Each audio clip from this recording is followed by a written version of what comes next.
Hello everyone, this is Janet from Mixed Media Mama. Thank you so much for coming back and joining me. First thing off, I want to apologize and to tell you one of the reasons why I've been a little MIA. I have taken about a month and a half off. I've talked to Tracie. My mother-in-law had passed away the first part of the June. It was expected, but as many of you know, it still is very tough. She was just a really matriarch in our family, and so we are still processing the grieving, but I took some time off just to kind of regroup. I've had a lot of losses in the last 2 years specifically. I've had 3 family members, 2 of them are really close, and then a nephew. I just want to reiterate, I know in the past videos that I have said thank you, but you are the inspiration. That's what I'm trying to say. You are my inspiration to keep going. You push me to do what I really love. You push my curiosity. You push my inquisitiveness. You push my courage. You push me to be outside of my box. And I have said, Tracie and we've talked many times about this being outside of the box and pushing and courage. Her inspirational courage for me is to make something of me and be happy within myself of doing it. And I encourage all of you also.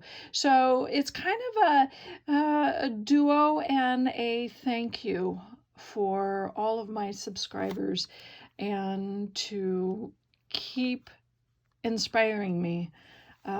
This is the best community ever. This is the best team ever. And I am so very humbled and grateful for being among you. You just keep me going. I've kind of got my mojo back, which is great to hear. I really thought I lost it for a while after my mother-in-law passed away. But I started out small. I was thinking I was going to get a big journal done within this kit. And the kits I've used, I will link below, but the main thing is the Dispatch Despatch. That is one of the newer ones here, and I believe that was back in July. Time just goes by fast, but this is Tracie's info, and I will link that also. The other 2 kits that I use is the Botanical Faux Photo Slides. It's the red and white ones, and the Transport Themed Label Kit. And that just came out. That was a perfect timing. So basically, what I really thought I've been wanting to do is that I wanted to do a Janet way of doing samples of the embossing glazes, of Tim Holtz Embossing Glazes, the swatches, excuse me. But I didn't really want to do it on the white paper, and Tim really made a great point one time, is that you do it on the paper that you use the most, or you do it on, so when you refer back to it, you can look at it and say, oh, that's a look. So I'm pretty much all vintage. I dye my own papers. I use different types of papers, book pages, file folders, flashcards, that type of a thing. And I went, why not? So I am here to show you my little seed catalog paper swatches of all of my embossing glazes. Now, I probably will not swatch for anything else outside of the glazes, because these glazes, I have found out, cross over into my mixed media, into my repurposing. I mean, I love using them, and I've learned a little bit how I can, so that's why I really wanted to do a double duty, so to speak. I did all of the other swatches, and I will show you how, and you can see here, I don't have all of them, which is fine by me, but I used what I have, and as the time goes by, I will continue to use them. I just am going to put them right there. I use the full sheets of the Dispatch. This is like my second or third time I've ran this off. I just love using it. So I just used all of the sheets basically, and I will show you what I did. I wanted it to be confined. This is how I like to have open baskets. My whole studio is within baskets. And, oh, there's one specifically I like. Oh, here it is. Yep. And so I like to make things and put it into a basket so I can usually see it, and then it reminds me that I still have it. So the I'm just going to kind of an example show you before I get into my swatches, is that I used a sheet in the two kits that I used. For the first kit is Elizabeth Craft Designs. I used her Sidekick Essential 16. It's the seed packet. It's that seed packet die that looks like this, and it fits just perfectly right here, and I can get 2 cuts per page, so that worked out just slick as a whistle. And then the other one I used is the Everyday Elements by Annette Green, and it is the 2026 postage stamp. And there are many dies, so I used the large, and then one of these. That's, you know, you do you, but that's what I had on hand because I knew that would fit the best into the seed packet. So that's my explanation for that. And I have some extra here, so I will kind of show you what I did. So it cuts out like this. And obviously you can tell this is Tracie's kit. And then of course this piece was cut out, and I used this piece also as a swatch because I printed this whole thing on ivory paper. I have basically just 2 pieces of copy paper outside of the really thicker cardstock that I use.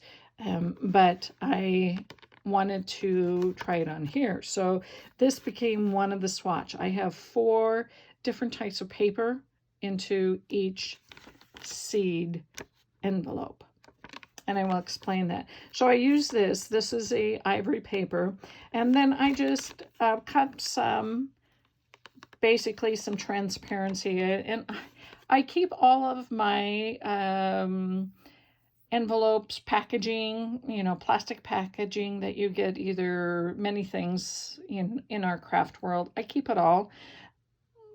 Don't we all? And so anyway, I cut out that size, and I just glued it around, and then I came back and I sewed it and inked it, and that is basically how I did the envelope. Then I had 4, of course, each label, as you can tell, this is pumice stone. Each label has a swatch, and this is out of white copy paper. Just simple white, and I needed to have it, and this comes from Tracie's Botanical Faux faux photo slides, and I wanted it just kind of resemble the whole kit. And so I made this part of the color of the swatch. So when I put them into my little file here, I can just really kind of know what color I'm dealing with. So that always was on there. And of course it was a two-fold, so I just cut it into half. And I have some extras here. And then here was the cutouts right there.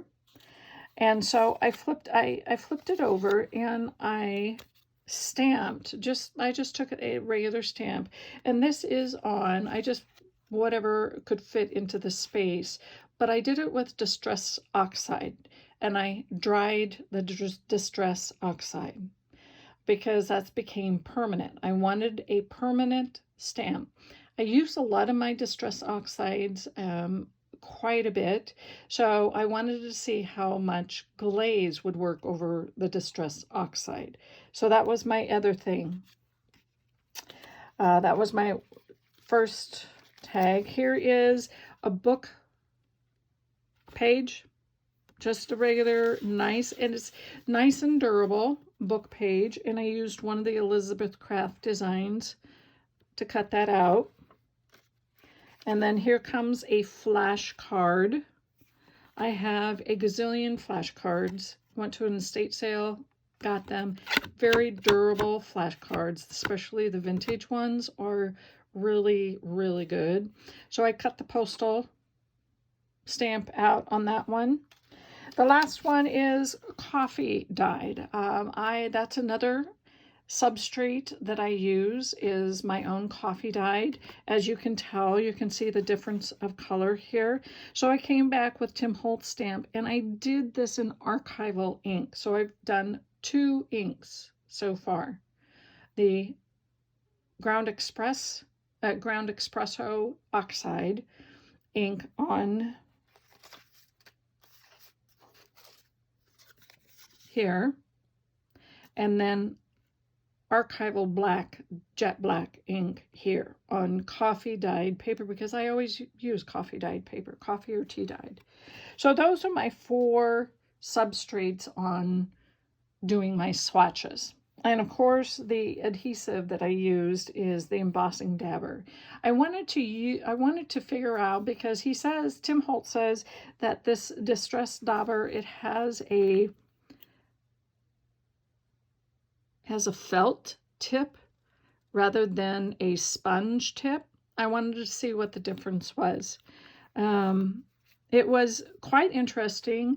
I had to, and he says, don't squeeze it out. I mean, you have to get and as you can see, the tip has a kind of a, let's see if I can get that. There we go.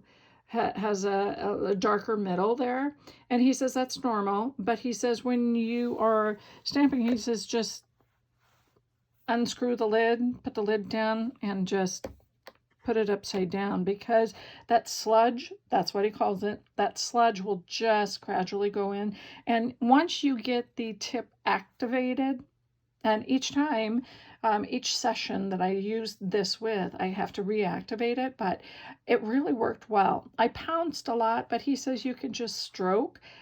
Do whatever you figure it out. I kind of did the strokes. I like the strokes because it looks like a brush stroke. And I pounced versus brush stroke. I mean, it turned out very nice. I learned a lot. And that was basically another thing why I was doing what I was doing, because I wanted to kind of get the gist of different papers, different substrates with this type of adhesive. He also said that you can really basically use just a spray of water with embossing glazes, but you need to work fast if you're doing that. There's just a gazillion videos out there, but I like to watch Tim's over and over, because it gives a lot of little tips and tricks. So his he brought some glazes out from the warehouse, and those are the glazes that I did really inspired me to do this project, and then I just kept going to the rest of the glazes that I had. So I'm just going to show you because the first 12, because the rest are the same as this. And first one is Pumice Stone, and I'm just going to show you the little pocket envelope seed catalog. And I just really, I liked Pumice Stone because it gives I don't know, I love the, you can still see very much of a transparency. It tints, you know, from the ivory paper to the book page, and then comes the flashcard, and it just really vintages that. And then of course the coffee dye. The thing that I did realize within, I have a lot of commonality, so majority of the colors will always look the same in each color. So all of Pumice Stone here will tendency have a little bit different color, but it will, if I give it a little bit, you know, on, for instance, what I'm trying to say is that from the ivory paper, you can see that it's ivory paper. On Pumice Stone, on the glaze, and you can still see quite clearly, actually, the glaze, it's just tinted. It almost makes the paper translucent, because if you know, you see this little area right here, it's coming in from the back side. Oh. See? It's coming in from the back side. It's that order word that you see. You just start to see a little bit of it. So it's on this ivory paper, the glaze makes, and this is just regular ivory copy paper. It makes, almost makes the paper translucent. That was really interesting. So if I was going to do that again, I mean, I'm glad I did it, that I double printed it, double-sided.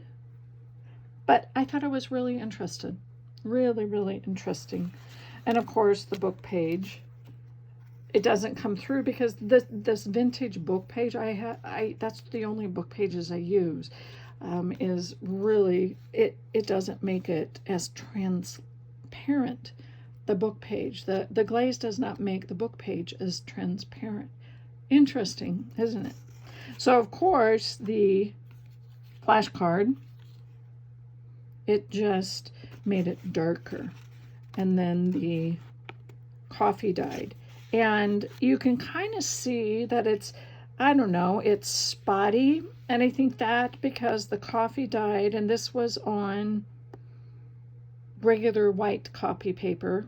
My coffee dye process is with regular white copy paper.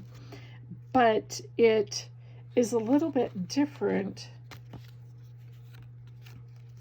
than the ivory. I just thought that was very interesting, that the ivory, you would not think that the ivory and the white would be, the papers would be that much different, but there must be something in there. So that was my, I learned a lot. I learned a lot. I'm not going to go through every single one. I'm just going to show you each color. I love the dyes of this. This is what I had on hand. So if you're interested in doing swatches, but you want to kind of contain them within a little packet or within a little case, you do you. You figure out what you can use within your own stash. Okay? And of course, Abandoned Coral.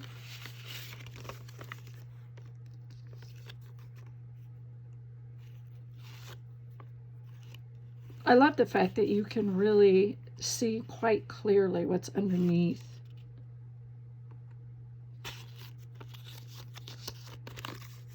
And on these colors are going to be very different looking, because I'm doing it on regular copy paper versus what Tim or whatever does, because he says to use it on substrates that work best for you.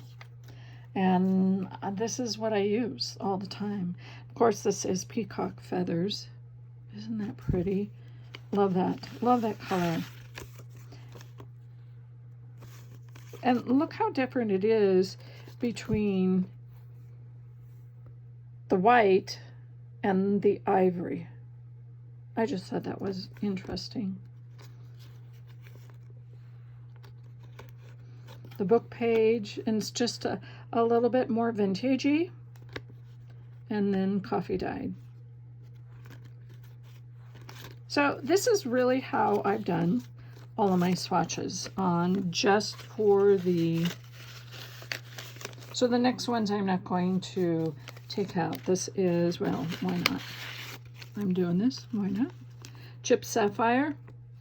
And this was really interesting. This is on all of my papers, it almost turned like a really deep, between denim blue and midnight blue. It was just really interesting. You can kind of sort of see the word down there, the D-O, but with black ink, it really comes out much more versus the, you can barely see the ground espresso oxide.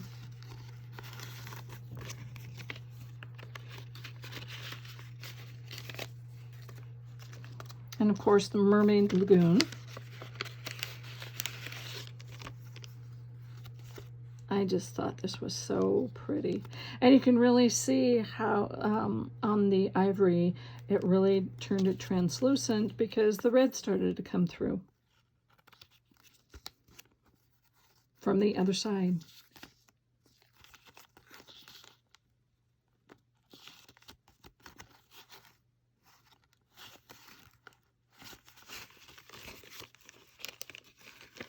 And some of these envelopes were more plain than the others, like this one. It's the Squeezed Lemonade. It was just, it looked like of a ledger, but I thought that was kind of cool.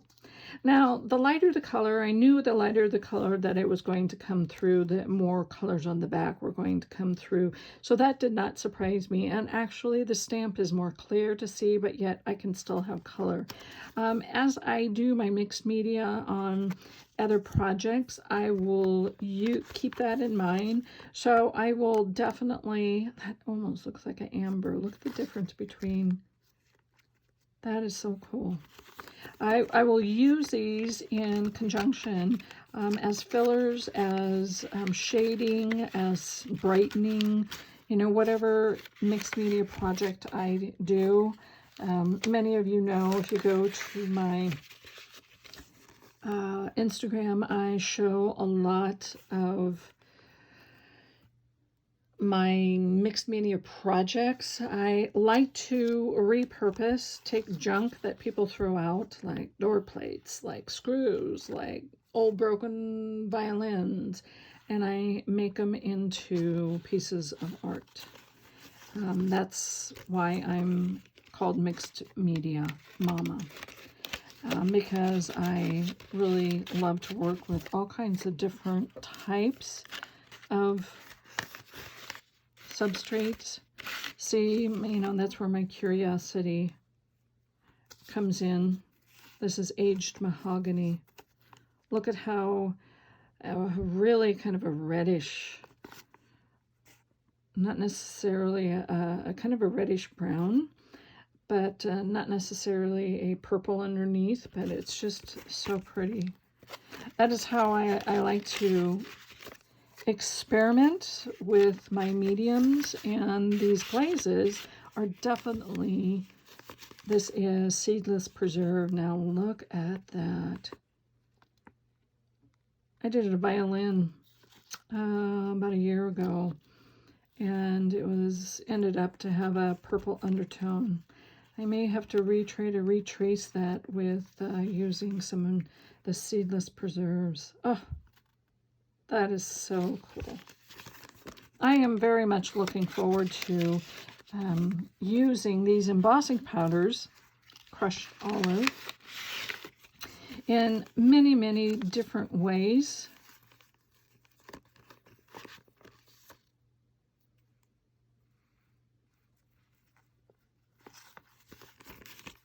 And it really just turned out sweet with these 12 colors. This is Mowed Lawn.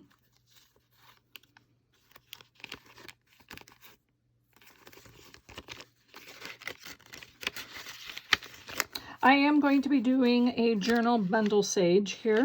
I am going to be doing a journal with the Dispatch Despatch. I'm not sure how to pronounce that, but I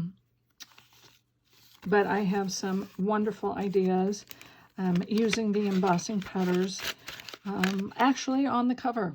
And for an art show, I will have an art show unless one of you would like to purchase the journal. But I will let you know. It should be hopefully done by the end of the month of August.